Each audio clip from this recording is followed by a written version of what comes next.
equipe do Canal Saúde esteve em Santarém, no Pará, e visitou algumas aldeias. A gente ouviu relatos de vários indígenas e uma coisa em comum em todos eles: uma angústia, um medo, a luta para impedir que etnias inteiras sumam do mapa.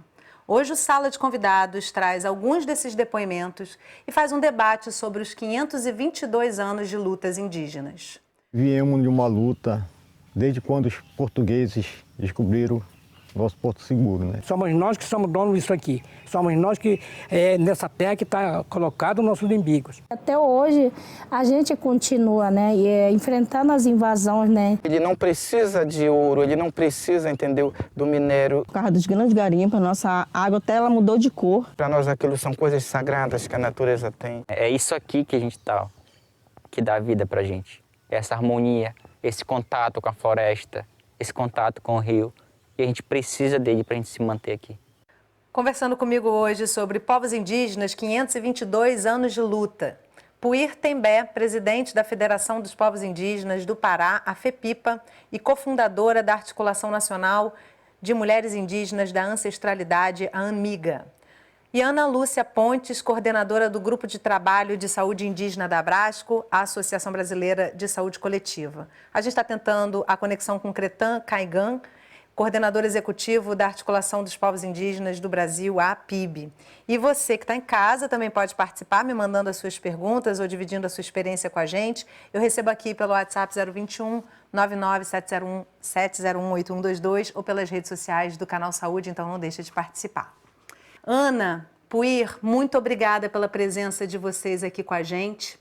A gente vai assistir a uma série de depoimentos, mas antes quero começar com você, Puir.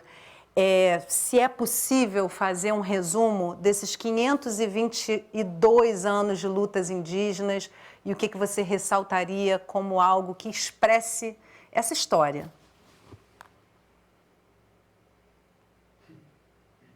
Estou sem o seu áudio. Estou sem o áudio da Puir, mas ela não está mutada. Não sei se estamos com problema no som. Fala um pouquinho para mim, Puir, para a gente poder ver se a gente consegue te ouvir. Não estou te ouvindo. A gente vai corrigir esse problema já já. Vou pedir para a Ana falar um pouquinho para a gente começar e aí, enquanto estiver rolando a matéria, a gente ajusta esse áudio, tá? Queria começar o programa com uma representação como você, Puir, que está linda aí, expressando toda a sua cultura. Muito bom para a gente ter você aqui. Ana, a luta é muito grande, né? E contra muitos interesses econômicos. Que interesses são esses que hoje tornam essa luta, de novo, ou talvez mais do que nunca, sangrenta, né? Na verdade, o que a gente vê é que são os mesmos interesses há 522 anos, né? Que é a disputa e a tentativa de invasão, né? E de ocupação dos territórios que esses povos tradicionalmente ocupam há milhares de anos, né? E que desde a chegada dos invasores, dos colonizadores, a grande questão é a tentativa de expulsão, né, e usurpação desse direito tradicional desses povos indígenas. O que a gente vê hoje em dia é a retomada e o acirramento de algo que a gente achava que dentro do pacto social da nossa sociedade tinha sido plenamente acordado de uma maneira democrática com a Constituição de 1988, com reconhecimento do direito originário dos povos indígenas ao usufruto dessas terras, inclusive os povos indígenas nesse contexto, na verdade, deixam a posse da União, né? O território é da União, é de todos nós, mas com usufruto exclusivo dos povos indígenas. E o que acontece é que, novamente, se repete o mesmo modelo, né? Desde a colonização ao Império, à República, que é setores econômicos que, enfim, não reconhecem, não respeitam os direitos dos povos indígenas e suas maneiras de viver, ocupar o território, né? E vêm e acham que existe só um único modelo, né? De uma visão da terra como propriedade, da terra como algo a ser explorado, a ser usado em prol de interesse de poucos, né? Porque, infelizmente, também é um modelo econômico que está aí na estrutura da desigualdade social no Brasil, né? A gente vai conversar sobre tudo isso, eu acho até importante a gente destacar, a gente vai continuar tentando, né, trazer o Cretan para a nossa conversa e também mostrando esse problema que a gente teve aqui com a Puir. A gente também teve dificuldade de acessar. A questão do acesso à comunicação é muito importante nesse momento, né? Levar a acessibilidade de comunicação de redes sociais que são um meio também de disputa, tudo isso está na pauta do nosso programa de hoje, então daqui a pouquinho a gente vai tentando a conexão também com Cretã. Lembranças de violências que se sobrepõem. A história das lutas indígenas é marcada por invasões e mortes há mais de 500 anos. Eu nunca esqueço, porque a gente fomos massacrados, né? Muito massacrado, e aí a gente nunca esquece isso que passa na vida da gente. Viemos de uma luta desde quando os portugueses descobriram nosso Porto Seguro, né? E a gente viemos de uma era indígena, como os meus pais eram indígenas, legítimos, minha avó, meu avô indígena legítimo, e a gente não deixamos cair essa origem, viemos defendendo durante esses anos todinho a nossa origem, que é a nossa etnia. Que tem muitas ameaças, né, contra a gente, e a gente não quer que aconteça isso. Então isso a gente sente que é uma passagem na vida da gente, é o medo que a gente sofre, e a gente não esquece isso pelos massacres dos nossos companheiros, como em Brasília, foi massacrado, tacado fogo, né? Então a gente nunca esquece isso que passou, né? Que é um parente nosso, foi morto em Brasília, tacado fogo, queimado, jogado álcool, queimou. A gente fala, né, que continua a ditadura, né, que ele sempre usa, né, até hoje a gente se sente que nunca acaba essa ditadura, né? A gente continua enfrentando isso com as invasões dentro do território, violência, né, contra a liderança, contra os povos que estão ali existindo, né? Hoje, até hoje, a gente continua, né, enfrentando as invasões, né, pelo madeireiro, pelo garimpeiro, pelos palmiteiros, e que estão ali, né, querendo explorar, querendo tomar o nosso território. Olha, nós recebemos ameaças dos empresários através da madeira, que vem tirar madeira de nossa terra. Então nós não enfrentamos isso aí, de ameaças de morte, né? Que vem para... a gente não pode andar assim como agora o cacique está para Belém, mas ele foi com um guerreiro também para lá, para Brasília, para Belém, né? E ele se sente amedrontado, então é várias ameaças, porque a gente luta, né? E fica sendo ameaçado pelos os exploradores da terra. Essa situação que nós estamos passando como indígena, né, dentro do nosso território, né, nós estamos na luta em defesa do nosso território, através dos nossos parentes se mobilizando para que nossos territórios não possam ser invadidos por sojeiros, pelo agronegócio, pelos garimpos, pelos esses sistemas aí que está aí, entendeu? Com um pensamento só do lucro e não pensa no povo nativo que mora naquele território, que ele tem uma cultura própria, que ele não precisa de ouro, ele não precisa, entendeu, do minério que está lá embaixo, porque para nós aquilo são coisas sagradas que a natureza tem. Nós enfrentamos os desafios sobre a dematação da nossa floresta. A gente vem lutando, né, junto com os aldeados, com as outras.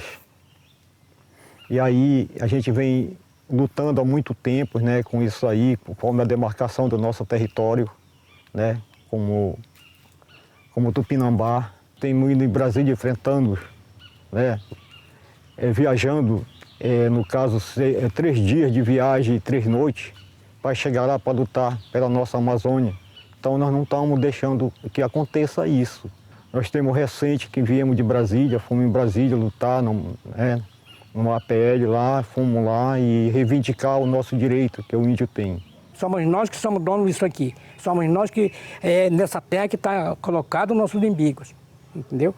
E o poder não quer assim. O poder quer monopolizar nós, tirar nós de cima desse chão, dizendo que nós não somos filhos daqui, alegando, colocando leis em cima dos povos indígenas para atrelar o povo e dizer que nós temos que ser submissos à lei.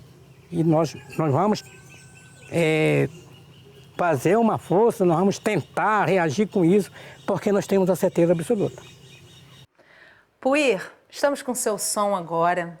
Queria te dizer que eu fui pessoalmente coletar esses depoimentos, eu fiquei emocionada em vários momentos, a gente foi fazer várias pautas e na maioria das vezes os indígenas traziam para a gente, sem que eu perguntasse, sobre as lutas indígenas. Parece algo sufocando. Vocês precisam falar sobre isso, isso está presente cotidianamente na vida de vocês. E queria então retomar a primeira pergunta que eu te fiz antes da gente trazer aí questões que a gente vê nos depoimentos fortíssimos que a gente coletou aí no Pará. Eu queria que você tentasse resumir para a gente o que são esses 522 anos e o que fala mais alto nesse momento nas lutas indígenas. Primeiro, agradecer a oportunidade, né, dar um bom dia a todos e todas e todes, agradecer aí a oportunidade de estar aqui nesse momento com essa grande amiga, com essa grande intelectual, com essa grande profissional, doutora Ana Pontes, né, e ao programa, aos colegas que procuraram, muito obrigada. 522 anos, eu acho que 522 anos não diz outra coisa a não ser a resistência, né, que os povos indígenas estão vivendo. Estamos vivendo, estamos passando. Acho que é um sinônimo, é uma história de resistência mesmo. 522 anos não é 522 dias, nem 522 meses. São 522 anos de resistência, de luta, de sobrevivência. Você olha e vê que acho que as problemáticas que hoje nós estamos vivendo não é diferente da colonização naquela época. É a mesma. É a mesma. É claro que muita coisa mudou, mas a ganância é a mesma. A ganância do homem em exterminar os povos indígenas, a ganância do homem em retirar os nossos territórios é a mesma, ela não mudou. E é claro que os povos indígenas vêm se... Eu chamo isso de se reinventando, os povos indígenas vêm inovando, quando acessa esse sistema da comunicação, também é uma ferramenta de luta para a gente. Né? Então, quando eu falo que a gente vem se reinventando, a gente também vem inovando, porque a gente também está aprendendo a lutar dessa forma. Então, a gente está se adaptando a isso, tentando se adaptar, porque também a gente vê que o homem também vai também se inovando. Ele só não renova, ele só não muda a ganância dele. E vem junto com essas ferramentas, né? Parece que vem junto com essas ferramentas que também podem ser usadas para o bem, mas vem junto para o mal também, né? O sinônimo de toda a nossa história, querida, é o processo da nossa resistência mesmo, de lutar para seguir sendo quem somos e a luta pelos nossos territórios. Sabe? É muita luta, é muita resistência. A gente dorme, a gente deita pensando na luta do amanhã. Quais são os próximos passos que a gente vai dar? Porque quando a gente acha que a gente conseguiu uma coisa, a gente já tem que pensar e levantar para tentar conseguir a outra aqui. Porque a outra já está sendo nos tirada. Já estão nos tirando. Então, quando a gente acha que conquistou isso, já estão nos tirando daqui, desse outro lado. Então, é uma luta constante, é uma luta diária que vai passando de geração por geração. E, é claro, também não posso dizer que nós, esses 522 anos, estamos aí atrasados. Não, nós também fomos aprendendo, nós também fomos virando, né, nós já somos intelectuais natos. A diferença é que nós estamos também aprendendo a ser esse intelectual também através do papel, através, né, desse reconhecimento que a sociedade não indígena chama do diploma. Então, os povos indígenas também estão alcançando esse aspecto, né, de lutar também com conhecimento ocidental para garantir os direitos dos povos indígenas. Vocês na verdade, estão buscando a linguagem do homem branco para poder dialogar com eles, né, Puir? E o contrário também deve acontecer continuadamente, né? É muito importante a gente valorizar isso e entender esse conceito de civilização e avanço, né? Quem disse que o diferente não é civilizado nem avançado? É somente uma outra racionalidade, né, Ana? Queria resgatar aqui um depoimento do Adalgiso. Ele fala do Galdino, que foi assassinado em 19 de abril de 1997, enquanto dormia num ponto de ônibus em Brasília. 5 jovens de classe média alta tacaram fogo nele. E isso é muito representativo, não é um caso isolado, ele só é diferenciado, mas ele é muito representativo do desprezo pela vida dos povos originários e de tudo isso que a Puir acabou de trazer para a gente, né?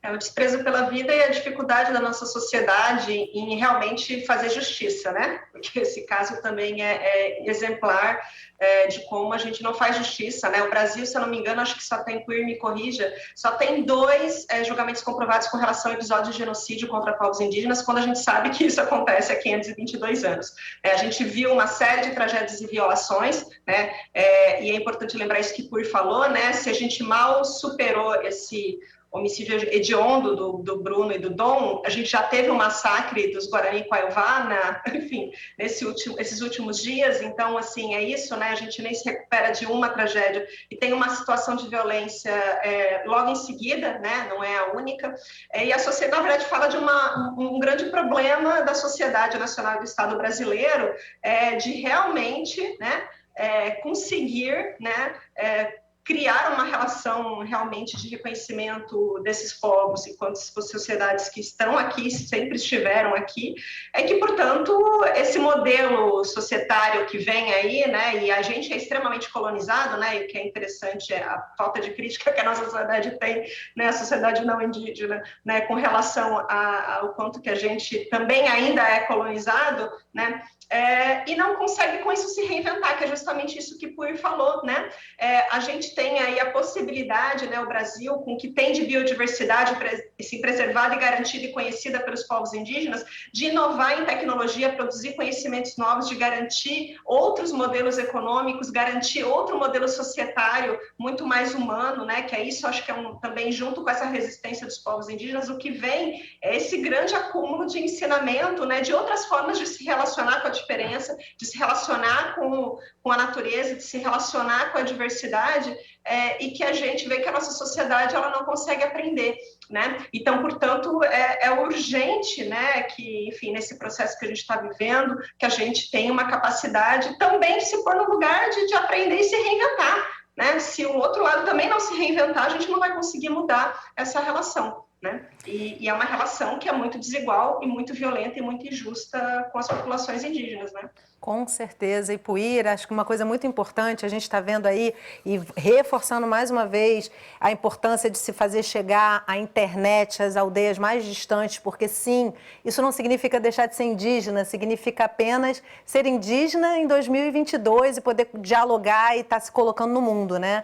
E aí a gente percebe também, a partir das redes sociais, principalmente, se destacam as lideranças indígenas, pelo menos para nós, né? Vocês já com certeza conhecem todas elas, mas para quem está distante das aldeias, essas lideranças começam a chegar de forma mais forte para a gente. Queria saber com você como é que se torna uma liderança entre os indígenas e a potência da mulher nesse lugar, né? Porque a gente tem visto também muitas lideranças femininas, trazendo lutas que não são só femininas, são lutas da população dos povos originários, né?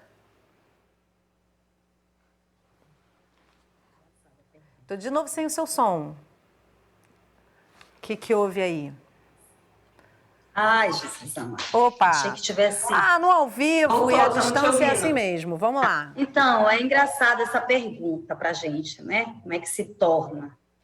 Eu acho que a gente nasce, né? Está no dom. Ninguém é a mesma coisa, ninguém vira indígena do meio-dia para a tarde, eu costumo dizer isso, né? Ou você é ou você não é. E eu acho que está no nosso dom, está em cada pessoa dentro das comunidades indígenas, né? Você tem um cacique, você tem aquela liderança, você também tem aquela figura política, né? Não aquela figura política partidária, mas aquela figura política e também, claro, a partidária, a gente também está chegando nisso, né? E as mulheres indígenas estão cada vez mais alcançando isso. E aí você me pergunta, como é que se vira? Eu, particularmente, eu acho que eu nasci com esse dom desde criança, né?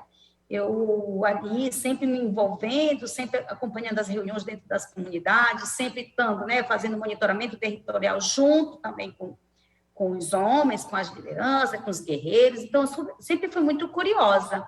E aí a oportunidade, a vida foi me dando com esse dom que eu tenho, e hoje, graças a Deus, eu não sou cacica, não posso me considerar cacica, mas sim, sou uma liderança, sou uma mulher que estou aí acompanhando outras mulheres, né, porque ninguém também é liderança e é cacique sozinho. Você também tem que ter, né, um grupo com quem te acompanha, um grupo com quem você também acompanha, e a gente vem num cenário, graças a Deus, as mulheres indígenas têm aí chegado, têm lutado para estar no espaço onde a gente tenha direito de votar, de falar e de ser votada, de estar numa instância que a gente pode também sentar dentro de uma universidade, que a gente possa também liderar uma comunidade, que a gente possa estar sendo professora, que a gente pode estar sendo advogada. A gente tem feito esse trabalho, a gente também tem feito essa luta constante de alcançar esses espaços, de estar dentro desses espaços. E não é só de estar, é de ficar nesses espaços, é entrar e dizer, nós entramos, chegamos para ficar. E é um caminho que nós cada vez mais temos alcançado, e é um caminho que não tem mais volta. É preciso também com que a sociedade perceba a importância das mulheres. E aí eu não quero só falar exatamente das mulheres indígenas, eu quero falar da mulher como um todo, da mulher brasileira, das mulheres do mundo, da mulher da América Latina, das mulheres, em geral, dos segmentos sociais, daquela vulnerável. Olha, companheira, como tem mulheres em situação de vulnerabilidade. E aí, quando você se depara também com uma cena, às vezes eu me pergunto, até que ponto nós estamos tão empoderadas? Até que ponto essa sociedade está tão, né, com tantas leis, e a pessoa que ajuda a fazer a lei, como agora recente, o colega, que aconteceu no sul do país, o colega espancar a colega de trabalho dentro do escritório. Eu fico me perguntando, às vezes acontece isso com famílias, com seres humanos que desconhecem, não tem essa compreensão, não teve estudo. Não é para quem não teve estudo. Isso está acontecendo agora, hoje, dentro dos grandes espaços, dentro de espaços, né, seja ele dentro de órgãos federais, o assédio, seja ele dentro das comunidades indígenas, seja ele dentro das comunidades ribeirinhas, e até que ponto nós estamos tão falando de empoderamento, e esse empoderamento que a gente tanto fala, a gente não consegue barrar, não consegue achar uma lei que consiga barrar esses agressores, esses assediadores. Precisa chegar uma hora que a gente precisa ter lei também, lei efetiva, concreta para isso. E aí, eu quero voltar para a pergunta que você faz dessa liderança. A liderança que a gente faz é buscando também espaço também para punir esses opressores, esses agressores, esses que nos limitam, que nos tiram o direito de falar, que nos tiram o direito de ser quem queremos ser. Muito boa e forte, importante a sua fala, Puiri. E assim, eu queria trazer um pouco desse momento que espero que a gente esteja saindo já nas etapas finais dele, Ana, momento de pandemia, que me pareceu também muito impulsionador de transformações nas ações, mobilizações dos indígenas, né? A obrigatoriedade de acessar as redes também para poder falar e se mobilizar para poder lidar com a pandemia naquele momento. Te deixo à vontade também para comentar, Puir. Ana, como é que você vê historicamente esse momento, esses 2 últimos anos aí, e também um momento em que se vê tantos direitos sendo ameaçados e a organização dessas lideranças, como a Puir falou, né? Que são lideranças que são reconhecidas cada vez mais para fora das aldeias, né? Precisam, se impõem de forma potente nesse momento, né? Pode falar, Puir. Antes da doutora falar, a pergunta foi para ela. Mas você trouxe uma coisa que para nós foi fundamental. A pandemia, não é que ela foi fundamental, mas ela trouxe uma ferramenta para a gente, que foi a luta pelas telas. As mulheres indígenas tiveram a coragem de desafiar, inclusive, um governo que está hoje aí, com a questão da Covid. Nós tivemos a coragem, quando o governo não tinha um projeto, o governo não sabia o que fazer com a pandemia, nós já estávamos dentro das telas pedindo vacina parente, fazendo campanha para vacina parente, fazendo mobilizações pelas telas. E a Fiocruz foi fundamental nesse processo de nos ajudar isso, e a doutora sabe muito bem do que eu estou falando, né, da luta que nós tivemos, da sensibilização para os órgãos de governo, para a sensibilização para a nossa comunidade, da importância da vacina. Enquanto vinha a fake news, as mulheres indígenas foram para as telas combater a fake news, pedir, implorar para a campanha de vacina para salvar nossas vidas. Então, eu acho que nós estamos chegando num patamar que nós também estamos aprendendo. Eu não entendi, eu não conseguia sequer fazer live, eu não entendia direito disso. Mas eu tive que aprender. A Covid me ensinou, me forçou a aprender esse sistema. Não só a mim, como os povos indígenas a lutar. E aí, quando a gente conseguiu entender que também esta ferramenta, a comunicação era uma ferramenta da gente poder gritar, de trazer essas mulheres, que muitas delas não têm essa visibilidade, a pandemia ajudou também com que essas mulheres anônimas pudessem sair desse anonimato e vir dizer aqui quem são elas, o que fazem, qual é a medicina tradicional, o que elas estavam combatendo através da medicina tradicional. Ensinar nas telas como se fazer, como cuidar, como prevenir também a Covid. Isso foi bem importante. E aí, só com você, doutora Ana. Com certeza, com certeza. Puir, fica sempre à vontade para falar, tá? Todas as perguntas desse programa são para você também, e primeiramente para você, né, Ana? Acho que a Ana vai concordar comigo. Estou pedindo um minutinho a mais, 30 segundos, na verdade, para a minha diretora, para te ouvir um pouquinho também sobre isso, sobre o ponto de vista de quem está pesquisando, de quem está fora da aldeia, Ana. Não, acho que Puir foi certeira no que ela disse, só vou complementar. Acho que, por um lado, a gente viu toda essa faceta desse Estado que aceita a morte dos indivíduos, né? Não tem como dizer isso. Por exemplo, na antecipação da campanha de influenza, que foi uma das primeiras medidas no começo da pandemia, os indígenas não entraram no grupo para antecipação, né? Então, a gente via que dentro das ações do Ministério da Saúde não foi colocado a urgência e a necessidade de respostas específicas construídas com os povos indígenas e urgentes para a proteção dos povos indígenas. Isso a gente não viu. Então, claramente, a gente viu na pandemia a faceta de um Estado, né, e de um governo que usa a pandemia para outros fins, né, e daí, nesse sentido, enfim, não protege os povos indígenas como deveria. Ao mesmo tempo, a gente viu essa incrível parceria em que o movimento indígena, as lideranças indígenas, diferente de uma postura negacionista que a gente viu nas autoridades, assume o lugar da ciência, convoca os pesquisadores, as instituições acadêmicas para estar junto, para conversar e construir essas formas, né, de dialogar, de construir estratégias de enfrentamento, de prevenção, de articular com vários setores, e foi incrível a mobilização de várias instituições na Puir, de órgãos governamentais também, sociedade civil não governamentais, solidariedades individuais, para construir respostas para dar conta de algo que era uma responsabilidade do Estado que não estava sendo cumprida, que envolveu desde alimento, máscara e equipamentos de proteção para os trabalhadores do subsistema de atenção à saúde indígena, frequentemente que não tinham, né? Orientação, que nem Puir disse muito bem, mas também fazendo a pressão, e daí eu lembraria dois aspectos disso que Puir falou, né?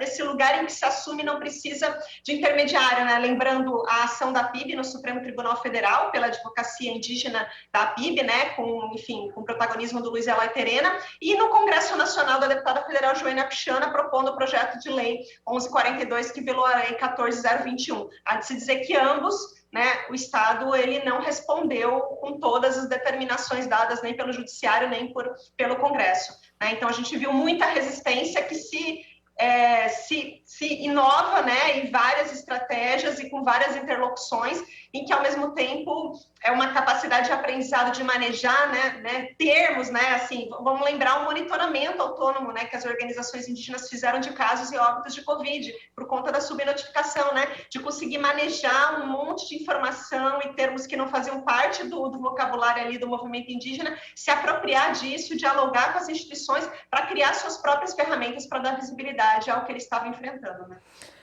Vamos fazer um intervalo rapidinho? E no próximo bloco, o valor da floresta em pé e os projetos de lei que colocam em risco a preservação da Amazônia. A gente já volta, não sai daí não.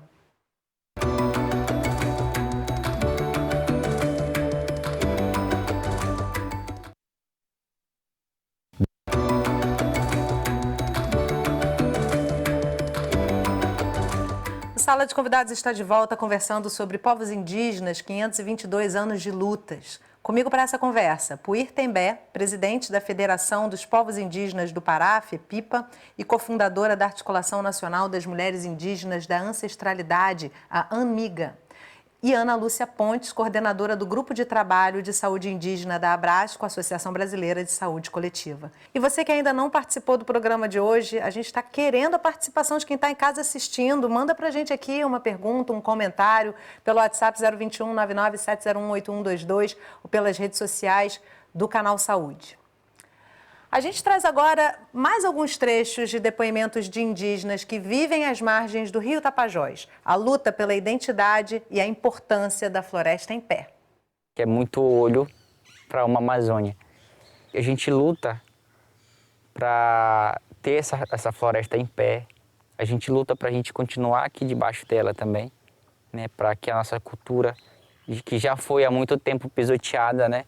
E que tentam muitas das vezes falar que nós não existimos, que não existe mais indígenas aqui na região, também a gente luta pela nossa identidade, né? Para manter essa nossa identidade. Nós aqui estamos hoje resgatando a nossa identidade, o nosso reconhecimento, entendeu? Porque nada melhor nós dizer que nós não somos filhos daqui. É um território que tem muita coisa boa dentro, é uma riqueza muito grande. Pelo menos madeira, nós temos bem ainda madeira, muita madeira.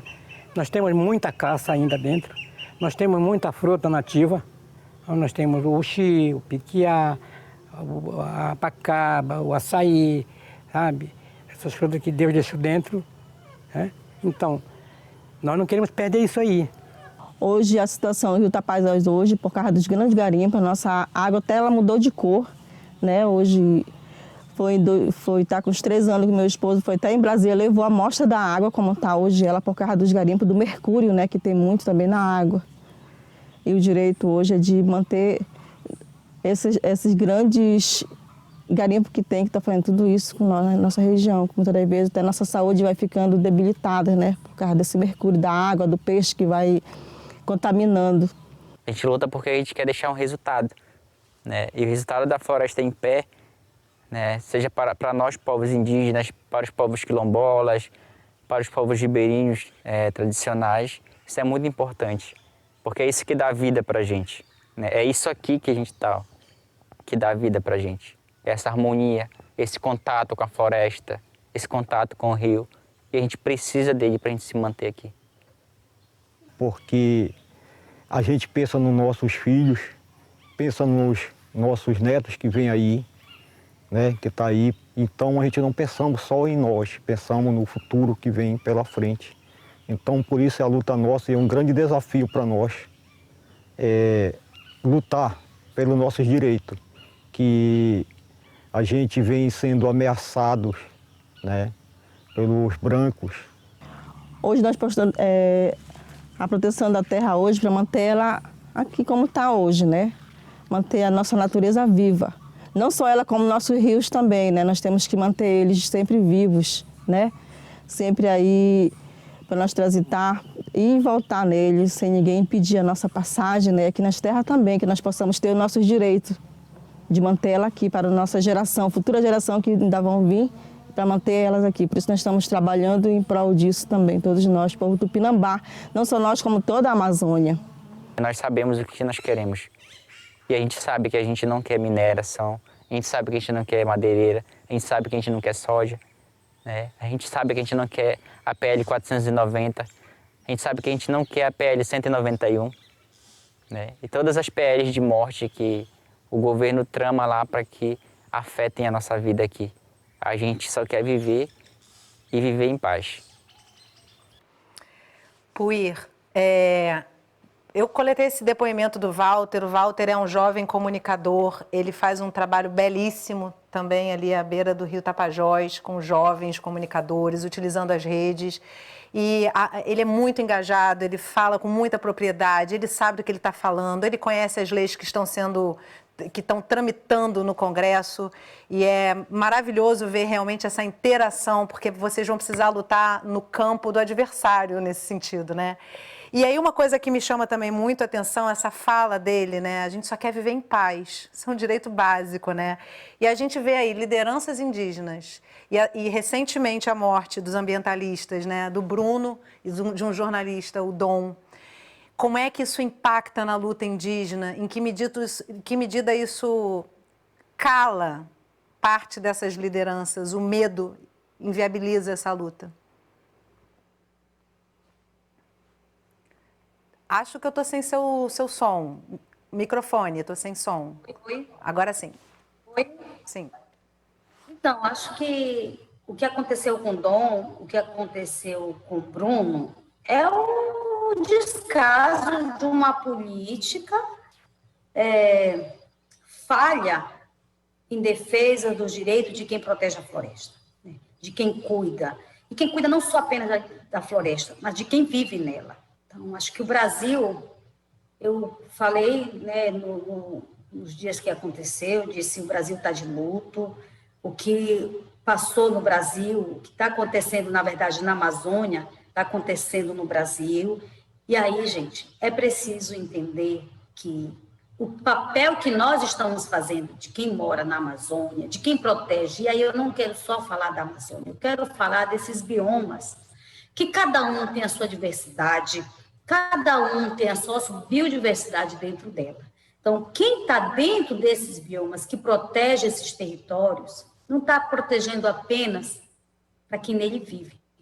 Está protegendo para o planeta. E o povo brasileiro precisa entender. O povo brasileiro precisa perceber o papel de quem está fazendo isso, de quem está protegendo a floresta. Quando a sociedade brasileira, quando a humanidade entender a importância desses povos, a importância desse segmento e a importância de quem ajuda a defender a nossa vida, como no caso Dom e Bruno, vai perceber que também eles eram defensores do planeta, eles eram defensores do meio ambiente, eles eram defensores de quem sequer vive na Amazônia. Então, eu acho que esse papel precisa ser não só apenas dos povos indígenas, não só apenas de quem vive nas florestas, mas de todo mundo. Então, está na hora do Brasil acordar, está na hora do povo, da sociedade brasileira, da humanidade, entender, no momento que a gente derruba, no momento que a gente perde as nossas florestas, também quem está do outro lado do mundo vai sentir esse impacto. Esse impacto, ele não é só mais somente para nós, e também é para a humanidade. Então, eu poderia falar muitas coisas aqui. A gente está vendo isso, muitas outras coisas, mas eu acho que o impacto... Desculpa, a gente está vendo isso nas chuvas que a gente viu no Sudeste, a gente está vendo as queimadas, a gente está vendo que não é simplesmente eliminar uma determinada população, uma região, que não vai ter impacto no resto, né, Ana? E queria trazer aqui uma outra fala do Walter. Ele fala, é muito olho para uma Amazônia. E o Nato do Pinambá, que é um pajé incrível, ele fala do sistema só visando lucro, e ele fala que o fundo dos rios é sagrado. Existe toda uma mística, mas é uma mística extremamente inteligente que nos protege, né, enquanto seres humanos mesmos. E aí eu gostaria de trazer um marco temporal para essa discussão, porque o que está sendo feito para evitar a aprovação do marco temporal, que a gente sabe que vai tornar toda essa defesa algo extremamente, ainda mais frágil do que já está, né? Ana. Pode falar, doutora Ana.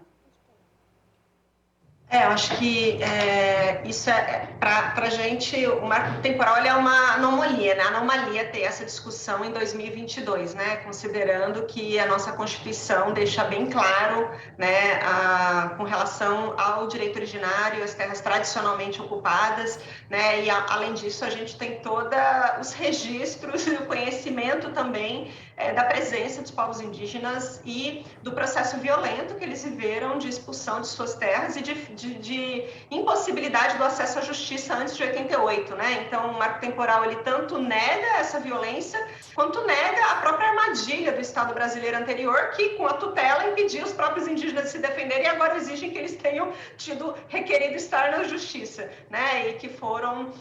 então, assim, e a gente sabe que a proteção territorial, né, é o que garante a possibilidade de manutenção, né, dos povos indígenas e sua visão de mundo e dessa relação com esses biomas, e que nem Puir ressaltou, né, são muitos biomas que estão nesses territórios indígenas, né, tem a Amazônia, tem o Cerrado, tem a Caatinga, tem o Pampa, tem o Pantanal, tem, Mata Atlântica, né, e que são os locais onde ainda a gente tem a biodiversidade, os conhecimentos que a gente ainda nem mapeou, né? Porque a sociedade, a ciência nunca valorizou, né, e se aproximou para entender de fato com profundidade esse bioma. Quem conhece esse bioma são os povos indígenas, as comunidades tradicionais e quilombolas que vivem nesses territórios, né? Então, portanto, eu acho que é isso, esse debate não é à toa que está sendo chamado do julgamento do século. É importante ressaltar o que também as lideranças falaram no vídeo, que essa ameaça está no Supremo, mas ela está no Congresso, né, com o PL 191 e o PL 490, né, que é uma tentativa de driblar, né, pela legislatura uma prerrogativa da Constituição, e que, portanto, acho que toda a sociedade tem que ser bastante contundente e se manifestar contrária a esses projetos de lei, contrária ao marco temporal. E também olhando, né, Puir, aí para um movimento de ida dos indígenas para Brasília, e voltando lá para a primeira matéria, o Adalgiso comenta, né, são 3 dias e 3 noites para ir para Brasília reivindicar seus direitos, fazer barulho, que é quando o resto do Brasil vê essa luta transparecer para quem não está atento a essa mobilização, né?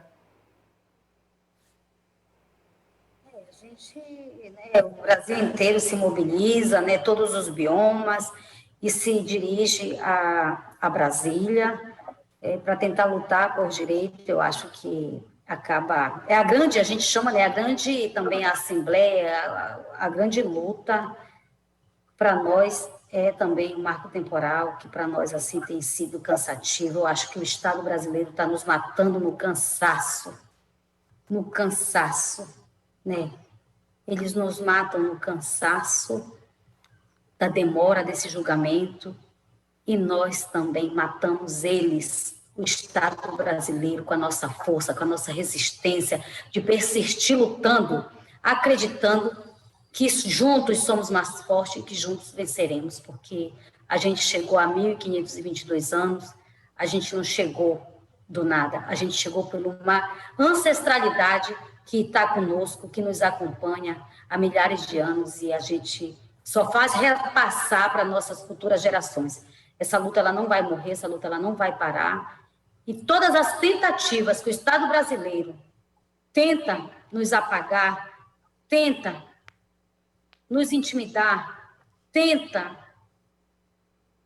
acabar com a nossa história, a gente reage também inovando, a gente reage também lutando, a gente também reage gritando, persistindo e acreditando que ainda é possível ter um mundo melhor, um mundo cheio de amor, um mundo cheio de esperança, um mundo cheio de muitas lutas fraternas. A gente também acredita no nosso reflorestar mente.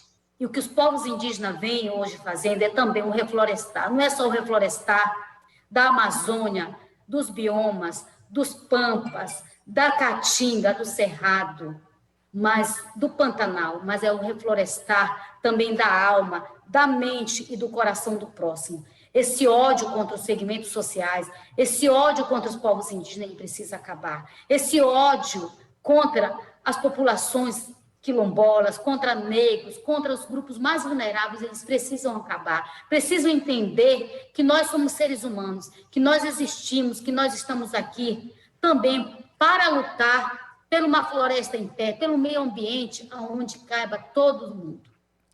Então, o nosso reflorestar também é o reflorestar da alma, do coração, do levar o amor e não transmitir o ódio. Que a nossa luta é uma luta justa, que a nossa resistência, quando o índio flecha, porque flecha para garantir a terra para futuras gerações. Quando o índio levanta seu arco, que balança seu maracá, mas é também para trazer a cantoria da paz, a cantoria do amor, a cantoria da fraternidade, a cantoria também da pagelança, para que a gente possa vencer e vencer para um mundo melhor. E é claro, o país chamado Brasil não poderia ser diferente. O Brasil precisa também trazer a sua verdadeira história.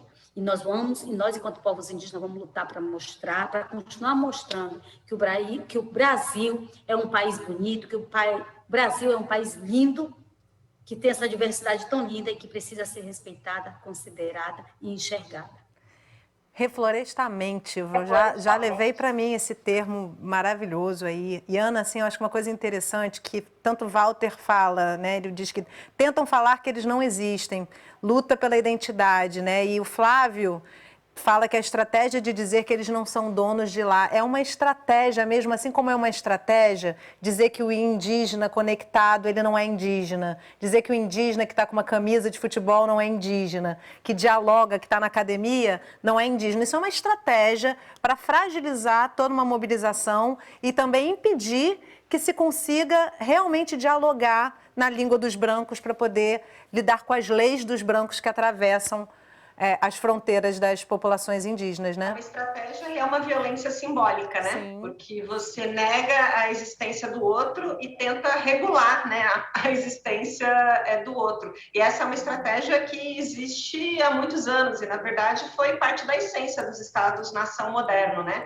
Essa ideia de uniformidade, né, de apagamento de diferenças, essa foi um dos pilares dos Estados nacionais. A catequização é nada mais do que isso, né, Ana? A catequização lá na época da colonização então, a catequização é uma estratégia para isso, né? Para essa homogeneização, na ideia de que existe uma ideia universal do que é uma língua, do que é uma visão de mundo em termos de religiosidade, em termos de relação social, de relação de gênero, em termos de relação entre povos, né? E é uma violência, né? E essa invisibilidade, ela está historicamente presente nessas estratégias do Estado, né? Nas políticas de saúde, isso é uma marca, né? Eu vou puxar um pouco para a questão do campo da saúde, né? E o que a gente via, por exemplo, né? Medidas, por exemplo, estratégias de políticas de saúde que iam para as regiões como a Amazônia e combater malária e não identificava povos indígenas, e não falava de povos indígenas sofrendo de malária. Então, a gente vê que, historicamente, a estrutura, né, da formulação e implementação de políticas de saúde também invisibilizou, e até hoje a gente tem esse enfrentamento, né? Na pandemia foi muito evidente isso, né? E os movimentos indígenas, né, a COIAB e a PIB, deram destaque a essa questão de que as contabilizações oficiais de indígenas mortos e que estavam com Covid excluía aqueles indígenas que estavam em contexto urbano e que é um grupo igualmente vulnerável. A gente foi vendo os dados depois mostrando que é essa população. Então, é muito violento você fazer isso com alguém, né? Negar a identidade, negar um reconhecimento de um direito e querer, a partir do Estado, regular essa identidade, né? Esse é um mecanismo muito violento e que, enfim, que o movimento indígena está muito alerta aí para problematizar, mas a sociedade, ela precisa aprender, né?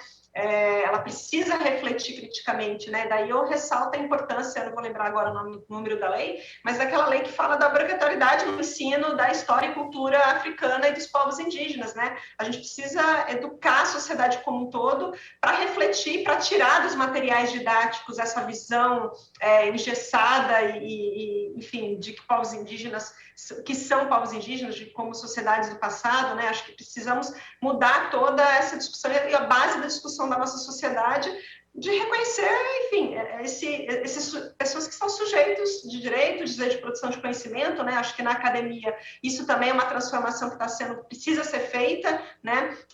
Nos processos de produção de conhecimento, no ensino, na formação, porque os indígenas estão entrando nas universidades, mas frequentemente não têm a oportunidade de discutir, né, os assuntos, os temas e as questões que lhes afetam, porque a universidade tem uma visão e apresenta um conjunto em geral padronizado de conteúdos e que não reflete nem na região norte, né, por vezes é a realidade local. Então, são questões que a gente tem que realmente refletir na sua essência, né? Ana, Puíra, a gente está Indo para o final do programa, quero fechar o programa com a Puir, mas antes vou pedir para você uma última fala, Ana, trazendo um pouco da construção dessa força ampla que garante a proteção desses povos. O que nós, do lado, fora das florestas, o que a gente está fazendo para impedir que esse avanço, dessa destruição, né, de estar dizimando realmente esses povos, o que a gente está fazendo contra isso? Se você puder falar brevemente sobre a bancada do COCAR, e de que maneira nós que estamos de fora que podemos pressionar para que essas populações sejam protegidas?